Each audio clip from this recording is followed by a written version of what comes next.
wanted to share a little bit about my experience over the last 24 hours and indeed the last 10-15 years, and speak about yielding to the heart. What is it to yield to the heart? Our experience of awakening and healing and so on is experienced as personal. It seems that it's Will's process, my process. And the more we look, the more we see that there are really great similarities, the same patterns, the same neuroses, the same fears, the same structures of consciousness being seen, held, released, and of course the same awareness, the same presence. And indeed we can look at the awakening that is happening within consciousness as a more accurate, a broader view than the awakening or the healing that is happening within any one individual. And for me it's clear that a couple of aspects of this awakening that is happening in consciousness, in life, we could speak of it as the edge of evolution currently. One of them is the move from the consciousness being in the human being predominantly concerned, focused with the head, down to the heart. And what does that mean? Well, it means that we're generally using thought and intellect as a primary means of engaging with reality. That's how we could suggest we've got into the mess we have over the last 500 years or so. Of course, the intellect has allowed us to achieve many wonderful things, many beautiful breakthroughs. The mind is beautiful, the mental body has great function. However, it's not intelligent.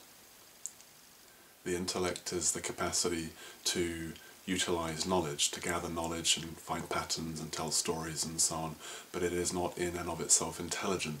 Intelligence is found in the heart. And one of the rather beautiful things that we've discovered in the last while is that through neurocardiology, is that through reason itself, through this intellectual endeavor itself, we discover that the heart is actually the center of intelligence, it's actually the center of brain activity, it's actually the center of electromagnetic output. It's more energy, more data going from the heart to the brain than vice versa. If the brain was the seat of intelligence, if the head was the seat of intelligence, we would imagine that there would be more energy going down into the rest of the body, directing things and so on. We'd expect there to be more power, perhaps, here than in the heart, but it's actually the heart center where there is 5,000 times more electromagnetic energy than in the brain. So this is one of the shifts that's happening, which is also can be seen, this also can be seen as a shift from a patriarchal, masculine-dominated mode of consciousness to a more integrated with the feminine mode of consciousness. The feminine and the masculine being two aspects of the one God energy or creative energy or source energy that each of us, whether male or female, of course, has in us. And typically the female will have more feminine energy and the male will have more masculine energy. But increasingly there are beings on the planet, women who have an integrated energy system and males who have an integrated energy system. And this yielding to the heart, this movement from the head to the heart is connected with this. It's connected with this integration of the feminine and the masculine. So the masculine would work with bringing it back to this experience of the last 24 hours, the last 10-15 years. Yesterday I had a great deal of pain arise in my heart center, a very curious, energetic pain. Whilst thoughts do arise with it, it seems to be pre-verbal or non-verbal because there's no real story attached. There's the story of the person, the self, who doesn't want to experience the pain, but there's nothing in terms of where that pain might have come from. It seems to be a very core wound, perhaps that wound of rejection that we experience at birth, perhaps something more collective than personal, who could say. But the thing is, when that pain arises for so long, the male energy, the yin, the man in me who wants to get results, to make shit happen, the man who created a business and so on, what we could say the masculine energy that created a business in the face of much adversity and so on, wants to sort it, wants to resolve it, wants to take care of it. And that masculine energy is beautiful, but it can hinder the yielding to the heart that is actually required, the softening, the yielding, the letting go into the pain, the letting go to the pain that is actually necessary for whatever needs to be felt and move on through. Now this is not a discovery I made yesterday. This has been part of the work for many years now, and still it reveals more subtle, refined expressions of discomfort and pain, and still invites a fuller opening of the heart. The learning continues, the growth continues. My heart opened during a facilitated session after a great deal of Qigong over many years. It would be about 10 years ago now. And in that moment I learnt, or rather I realized, what it was to speak from the heart as opposed to speaking from the head. I experienced in a minute or two, in a short span of time, speaking from the head and then speaking from the heart, and there was a light bulb moment as I saw, that's what people have been pointing me to for so long, saying that I was too in my head and so on. So now, where I'm at, there is this mind that can be used to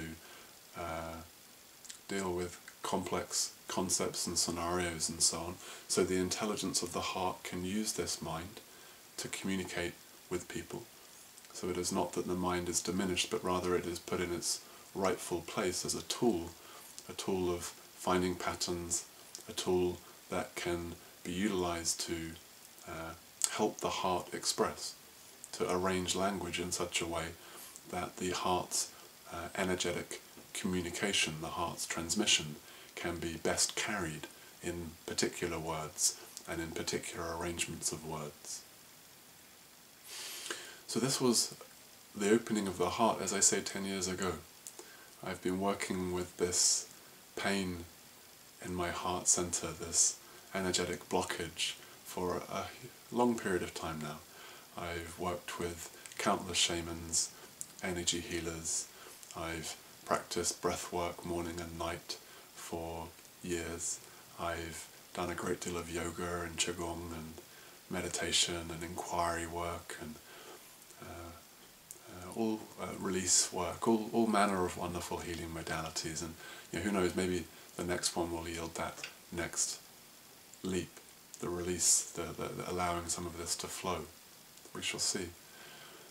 But the place that I'm at now, and what I really want to share with you, this yielding to the heart, this putting aside any outcomes, this willingness to experience this pain every moment of every day for the rest of my life. If that be the will of life itself, then so be it.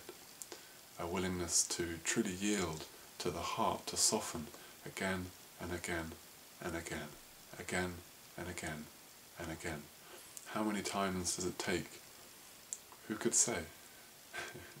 Who could say? So the invitation for you today, the invitation for all of us, I feel, is to yield to the heart. This yielding, very much a feminine expression, this yielding, a surrendering, a submitting, a being as water, rather than the results focus the vision, rather than the fixity, the fluidity. And of course what all this facilitates is a deeper capacity to feel. Boy, have we cut ourselves off from that. What's the main addiction on our planet right now? What's the primary psychosis? We might say sugar or caffeine or alcohol, but I would suggest, looking into my own experience and working with people, the primary addiction is thinking. Blaise Pascal said that the root of all man's and woman's problems is our inability to sit in a room by ourselves for an hour, for a prolonged period. Or to put it another way, what I hear from Pascal is that this incapacity to be, and particularly to be without pain. And there's so much pain in the collective mind. We've built up quite a lot over the last few millennia. The earth itself is in pain, we might suggest. So this capacity to feel and allow energy to move through us, to allow emotion to move through us, is of significance to us individually in terms of the quality of our lives, the quality of our relating, our capacity to show up. But also for me it seems very clear to the unfolding, the awakening that's happening on the planet right now, the big shift that's happening on the planet right now. So you may want to take a moment to check in with your own heart, with what's being felt. Is there flow? Is there blockage? Is there any tension? Any discomfort? And the invitation is to bring that yielding to whatever's felt. To bring that yielding to whatever's felt. The great gift of this work, the great gift of this yielding, again and again, this surrendering, this letting go, again and again and again and again, is an extraordinary expanse and spaciousness, and knowing that there's really nothing that can be felt that is problematic. So enjoy yielding, enjoy feeling, enjoy being. There is immense love here for you.